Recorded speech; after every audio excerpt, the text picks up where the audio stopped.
Oi galera, tudo bem? Aqui quem fala com vocês é o FR, tô de volta com o canal, escutando essa trilha sonora muito boa desse jogo, galera, Untidown.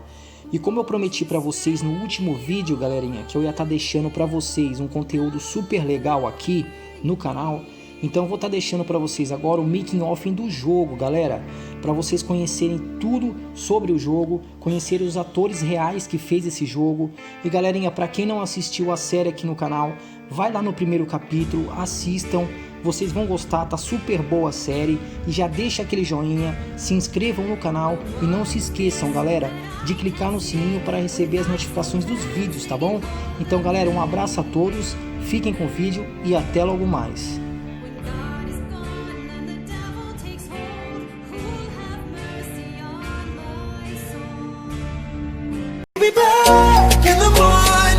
The sun starts to rise, so mama don't stress your mind, so mama don't stress your mind.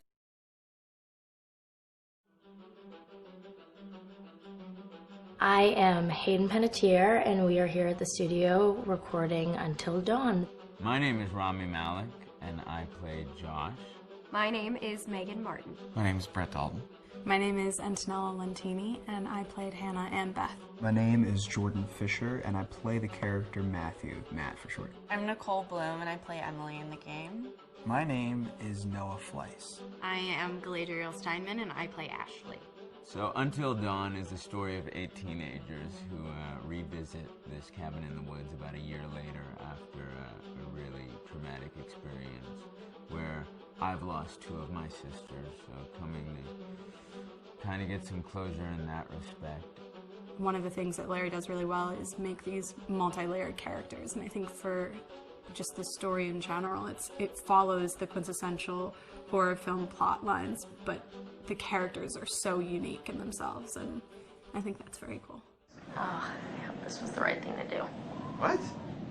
You know, getting everyone together on the anniversary. I mean, Josh seemed really pumped about us all doing something, didn't he? Yeah, no, he definitely did. I haven't seen him so excited about something in forever. Good, good. Sam and I have a few things in common, such as being huge lovers of animals, and she's a huge animal lover. She's vegan. She is a pacifist. I'm not quite sure if I'm gonna go as far as saying that I'm a pacifist, but she's spunky and cool. I know that she, I think, is made fun of a little bit by the rest of them who think that her morals and her beliefs in that area are a little ridiculous and they don't agree with them, but she doesn't care. It doesn't stop her from being herself, and that's something that I hope I have in common with her. You know, he definitely can be depressed at some times and a bit of a loner, but he takes some solace in one of his sister's friends, Sam, played by Hayden Panettiere, and invites everybody back to the same house the next year to kind of find some closure. Jessica she has a whole lot of personality. She is definitely the sort of mean girl character that, you know, at school she knows she's pretty, she knows that boys like her, and she's gonna use it to her advantage. He's got a big heart, and you can tell that that's very evident, especially how he treats his girlfriend, Emily, and, you know, he's kind of a meathead, but in the best way possible. She really knows what she wants, and she manages to get that from whomever it is, whether it be Matt or Mike. You know, she's really driven, and I can definitely relate to that. My character is Chris, and he is what society might consider the nerd of the group, and he kind of embraces it. Ashley she's a little more serious than some of the other girls. She's definitely very intelligent and thoughtful. She kind of looks at the whole big picture of things. She's not quite as geeky as Chris, but they connect in a lot of ways. Mike is like big guy on campus. He's the class president who has some charm and has a brain, and I don't know, people seem to like Mike. He gets away with a lot, though. he can be kind of jerky. The fact that he really just kind of wants everyone to be happy, and he wants he's a people pleaser, and I can definitely attest to being, you know, that guy. I'm always the friend that wants everybody to be happy and wants everybody to be taken care of, and that's definitely Matt. But also, like, this character is just so fun. I rarely get to play the bitch, and so it was really fun to do that. The spirit of things? Seriously, what's wrong with you? I'm just trying to lighten the mood, Em. Don't be like that. Like what? The way you're being. You always get like this. I just think this is just the coolest thing to be a part of, and I just think it's going to take the world by storm. I really do.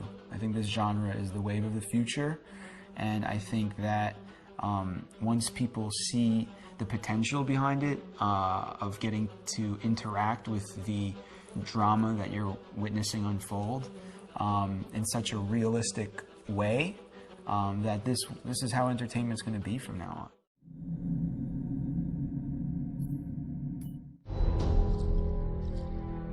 Hi, this is Lee Robinson, production designer on Until Dawn. The production design for Until Dawn started with the great teen horror script that sets the characters in a Canadian winter mountain lodge, being a contemporary setting with visual clues derived from classic films of that genre, such as Hitchcock's Psycho and Stanley Kubrick's Shining. The storyboards are vital to the production design, as it allows the designer to understand the scale of the environments to be made and the detail that would be seen to create the atmosphere of a horror. This took us into concepts that took these storyboards further, visualizing the world through the color palette, the lighting, tone and the mood, and developing key locations such as the lodge, the cable car stations, the forests themselves, the wilderness. As you can see, the environments and atmospheres change quite a bit from warm and inviting to cold and threatening. The Millionaire's Mountain Lodge was a key example. It was designed to be made from nearby stone and timber, embedding it into the landscape, with a contrasting and contemporary interior needing to be opulent and extravagant. We created dark and claustrophobic corridors with ominous and large open spaces, almost cathedral-like in size, and with huge structures to silhouette and dwarf the characters within, providing a labyrinth to explore and wander. Each character was developed with a strong visual identity in mind, with contrasting colours, tones and silhouettes to identify them, each to have their own texture, pattern and shape, so that when they were lined up you could always identify them. The costume designs allowed a range of clothes that would suit them for the cold winter weather, but also have an element of style and individualism, so that the audience could look at them and relate, recognizing themselves within them. A lady would like to cuddle up with her man by a nice cozy fire bathed in atmospheric mood lighting. Right. It'll get plenty toasty once we're rubbing up against each other. Mike? Yeah. Fire and mood lighting. Yes. Working with the lighting artists, we really brought the look and feel of the world together, and this required a thorough understanding of the visual language of teen horror. A key scene was where all the characters emerge out of the rear of the lodge chasing Hannah. A contrast is evident straight away from the exterior wilderness to the warmth of the lodge. The attention to character lighting here is through the bounce and rim lighting, accented colours and composition, creating characters that come from the dark into the light and back again with an emotional effect. Guys, there's someone outside. What the hell? Hannah! What's going on? Where's my sister going? It's fine. She just can't take a joke. It was just a prank, Han.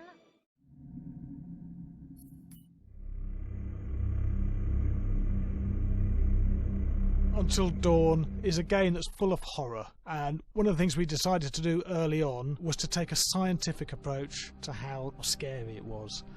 So we did experiments on people and we measured their responses to the game. We've created a test area. It's as close to a home setup as we can get it. We've recruited ordinary people to play the game and we've left them to play it on their own. You're turning the light off.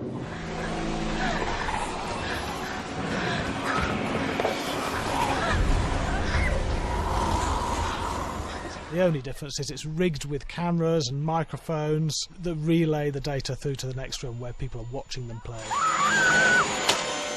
bracelet here we use for biometric testing. It measures the player's emotional response. It's called a galvanic response sensor. It makes contact with the user's skin and it measures the electrical conductivity across their skin. It's the same principle as an old-fashioned lie detector. When you're stressed, you sweat a little, very sensitive, and picks up tiny changes if the player is feeling anxious or scared.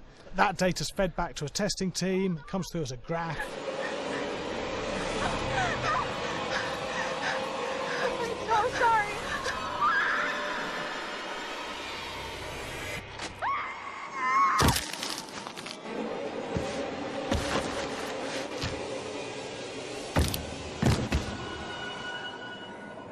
There's no point testing one or two people, you have to test a lot of people. What's your step? When we have a scare that's consistently has a measurable emotional response, then we knew it was good. If it didn't have that, it goes back to the team for improvement. The data doesn't tell us what's wrong with the scare, it only tells us if it's working or not. Wait, okay, so you hear that too, right? Josh. Here we have a chapter relatively early in the game. Weirdly regular. Nothing regular about it. We have to create tension and anxiety in the player so they are ready to receive the scare.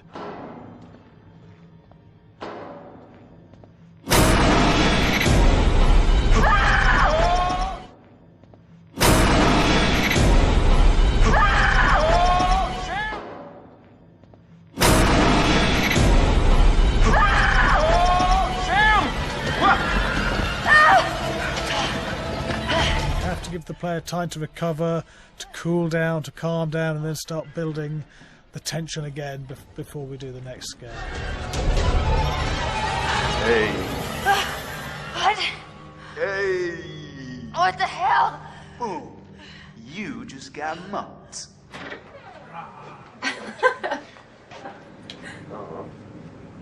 Yeah, I have such an adrenaline high from that game. There's two things we found. One is we could look at the scares, analyse if our expected scares were working effectively. Were people shrieking and covering their hands, or were they getting an emotional response from it? And being scientific about it means that we strip out people's opinions about whether things are working or not. We've got data, and we look at the data. If it's working, we're happy with it. Really scary. Bit scared and wanting to get away. I actually be maybe a bit scared to play on my own, but in a room with the lights on, yeah, with some other people as well, yeah, maybe. But because I'm a scaredy cat, I would play with someone in the room. And the lights on. It was one of the scariest games I've played in a long while.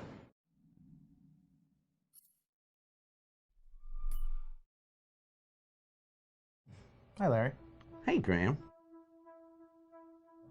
Hi, my name is Graham Resnick. I'm a filmmaker, writer, director, sound designer, and I started working with Larry Fessenden about 10, 15 years ago through my friend Ty West, who I grew up with, and have done a lot of sound design with on his films.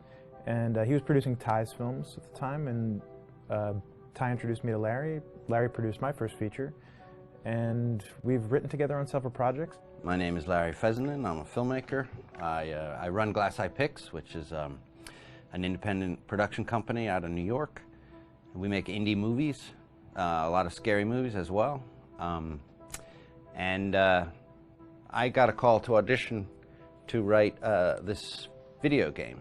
And I called my pal Graham Resnick because Graham is a gamer. And while I thought I could offer something to the idea of writing this multi-branching story, I knew that I would want Graham's expertise as a lover of gameplay, since I guess games were started. So and just as a lover. And as a lover, yes. Which is why there's so many sex jokes in the game. There was one Italian website that did say the Larry that's Fessenden right. and Graham Resnick, the two lovers behind Until Dawn. Come here. Maybe I know how to handle you too. I am definitely ready to be handled. So I wanted Graham by my side. Yeah, and we got the gig, and it's been an amazing ride. Oh, hell yeah. Oh my god. She's taking her shirt off. What? Oh my god. Matt, what are you doing here? Hannah. I'm sorry, Hannah, Hannah. hey, This all got don't out of mind, hand, just but So in the game, the basic setup is that a year prior to the game's start, all these kids had gone up to a ski lodge that was owned by the parents of one of the kids, or a couple of the kids, and some of the teenagers played a prank on some of the other teenagers, and a terrible tragedy occurred when a few of them, two sisters, ran out into a blizzard, and were never seen from again.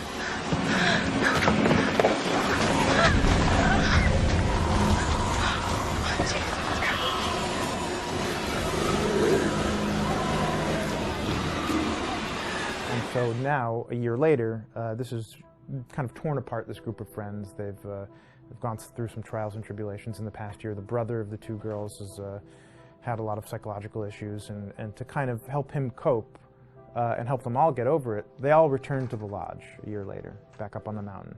And the idea is to get over it, but... the healing does not begin. Yeah, and these kids are all trying to find themselves. They've been through a trauma, but in general, they're just teenagers trying to figure out who they are. So they're all kind of falling into the patterns, the stereotypes, the characters they see on TV and in the movies. I think we were very interested in taking genre tropes and kind of making them sort of refresh them.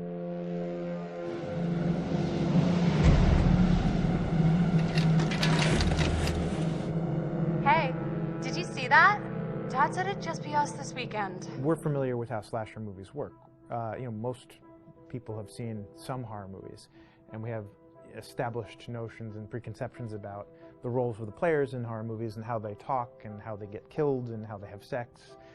And to bring you into the game that way and then subvert a lot of those expectations was kind of our goal. They're haunted by some incident that happened in their past, which I think you pretty much figure out that that's going to have a role in their interaction. Yeah, so I think what was fun was we take some sort of stock characters and we try to give them some shape, but at least at the beginning they're recognizable in the way of groups of friends. There's, the jock and the bitchy girl and the rivalries between everyone. And oh my gosh, and really fun characters too. Like we just had so much fun living in the minds of these characters through writing the script. What do you think? Jesus! It was fun. I think we were looking to get that kind of banter that you see both in movies, but also that you absolutely have with friends, and sort of those inside jokes. And of course, as writers and as friends ourselves, we sort of developed little tracks, and we try to give the characters that kind of vibe.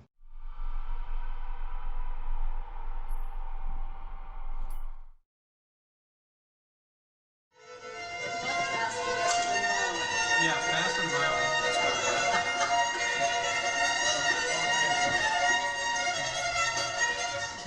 All right, from the top.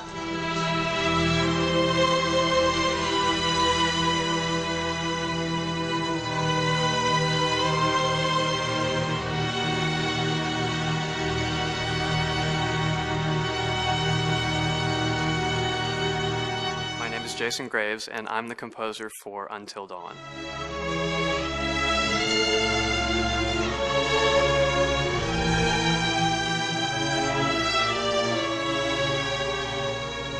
I've been involved with Until Dawn for about a year now.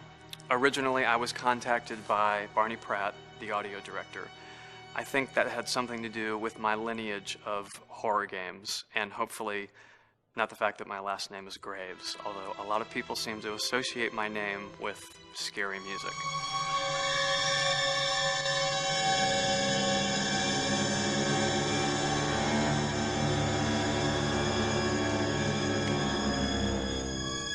One of the things that was really exciting about working with Barney and the team at Supermassive is they really wanted something unique for the music. They wanted the music to stand out and be a character on its own in the game.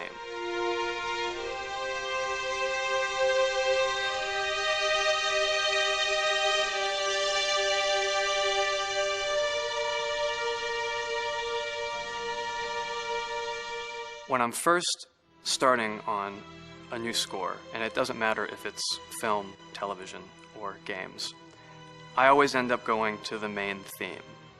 Sometimes the developer or producer isn't even necessarily interested in the main theme at the beginning. I just want to do it for myself, because for me, the main theme is the identity of the game. It establishes the mood, the atmosphere, and the character of the music, and how it's going to be playing in the background. And that's what we did with Until Dawn. That was actually my demo pitch to Supermassive Games. I put a main theme together, recorded all the instruments at my studio, and sent it to them. And they liked it. We actually ended up recording that exact theme, all the instruments and everything, live here at Ocean Way probably 9 months ago.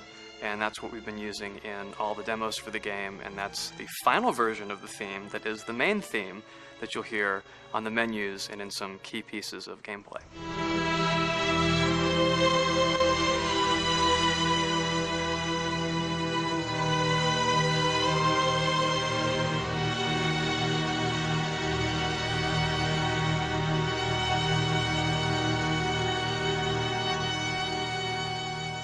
I seem to have made a name for myself in horror. And there's something about scary music, I think it's maybe the lack of rules. The biggest rule in scary music is there are no rules, so you can do anything you want, and actually, if you end up doing things that don't feel like they would work out together, they kind of clash, and it ends up being even more effective for scary music. So that's what really drew me to Until Dawn, was the textures, plus writing thematic material that is interwoven with the scary textures. I haven't really done anything like that before. Usually it was just all tension all the time, and that's fun and it's great. But I'm actually at heart a very melodic composer. That's the kind of music I love listening to, and that's the kind of music I love writing. That's the kind of music I got to work on in Until Dawn. Very nice. Same thing.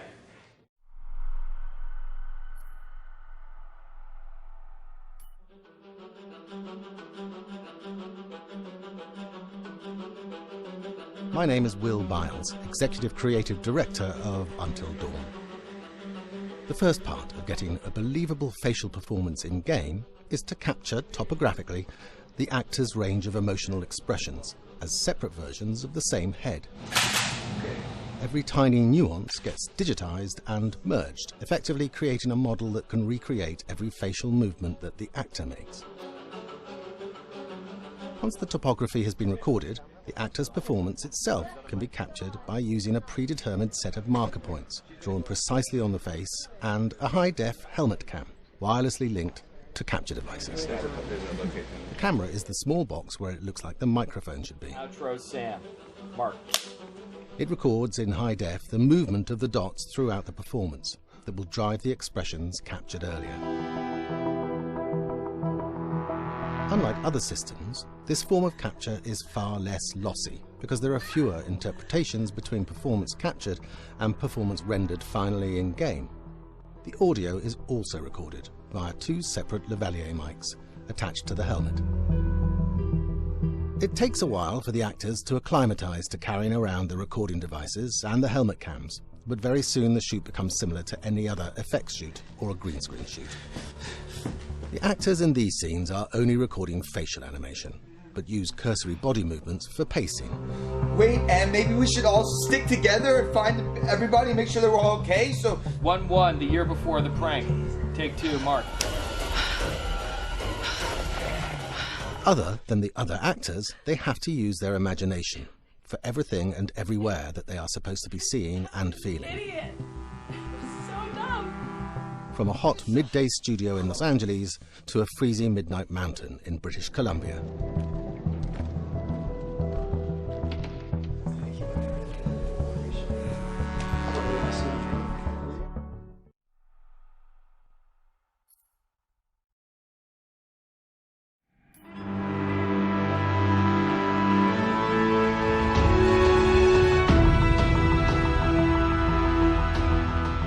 Until Dawn has a dynamic, ever-changing story, the facial performances and the body performances are recorded separately with different systems.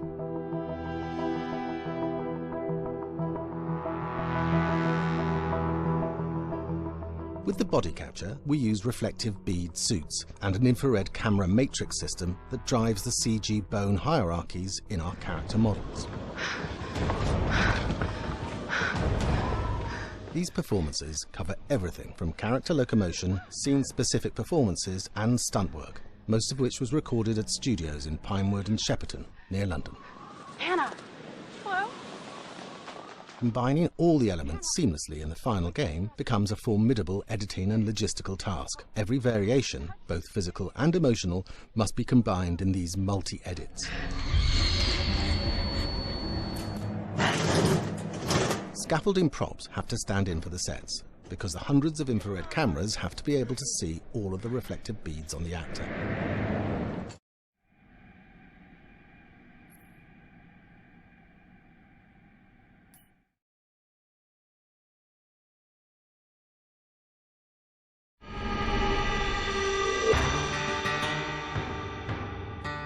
America's North Woods border region. Within this land of 10,000 lakes and miles of dense timber, a hideous creature is believed to lurk. The North Woods is probably one of the last frontiers in America. There's still a lot of places in this area that hasn't been set foot by man.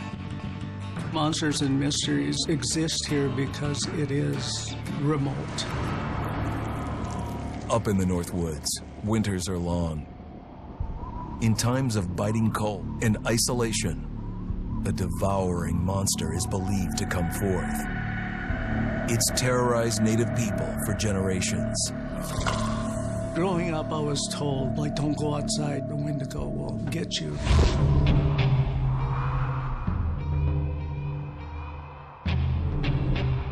Among the traditions of the northern Algonquin tribes is the Wendigo, a monster that can seize hold of a person to carry out its hunger for human flesh.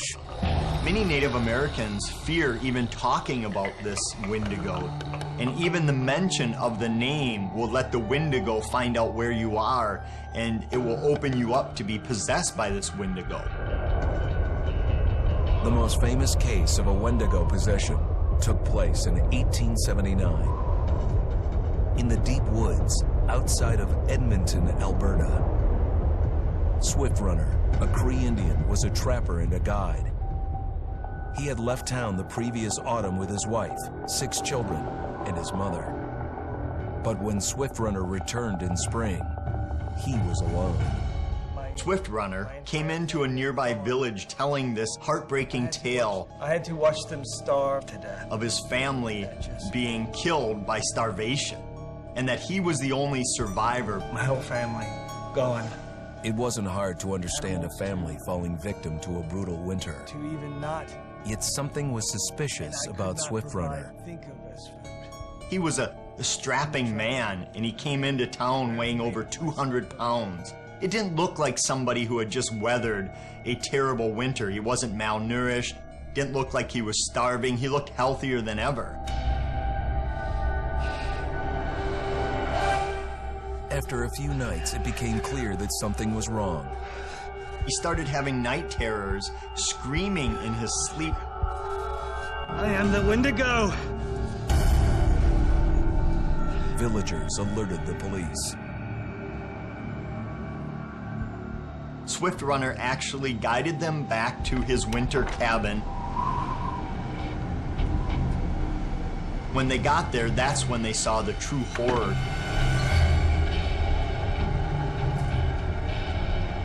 Human skulls were scattered around, many bones, some of which had been snapped in half, and the marrow inside had been drained. They had never seen anything like it. Swift Runner had killed his entire family, shooting them, hitting them with an axe, strangling, and then eating most of their bodies.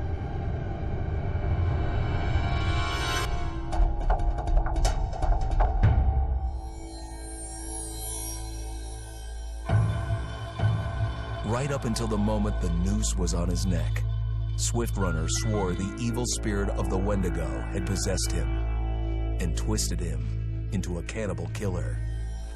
When he was on the gallows, Swift Runner himself said, "I am no longer a man."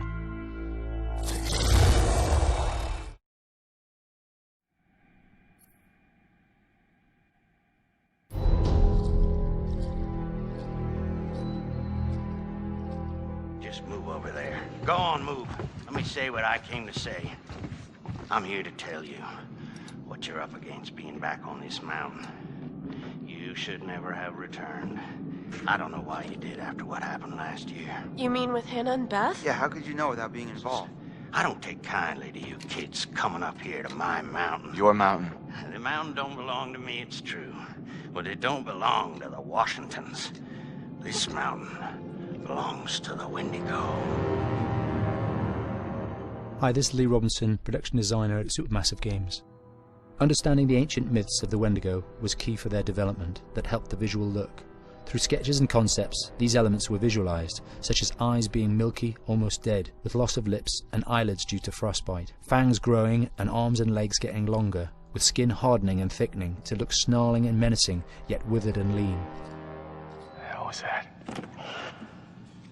Another fucking piece of... Fingers and toenails extending like claws, allowing them to climb effortlessly. We made them look gaunt and weathered, and having ragged remains of clothes they wore. Blood-stained and rotten, with patches of hair still remaining, they retained strong skeletal limbs, which enable them to be agile and quick through the environment. Where are you? My name is Jamie Gallipo, animation director at Supermassive.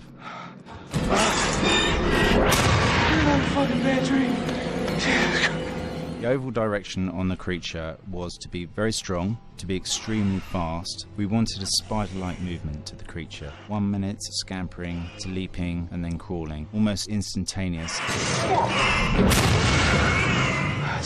And finally, we wanted the creature to have this real, uncontrollable thirst for flesh.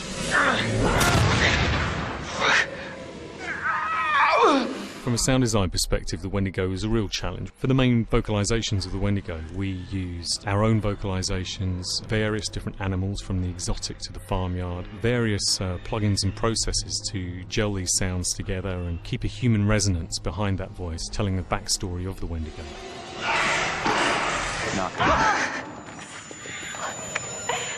During the chase sequences, the anger of the Wendigo is felt by encircling breaths, screams and screeches that essentially chase you as you're being chased by the Wendigo.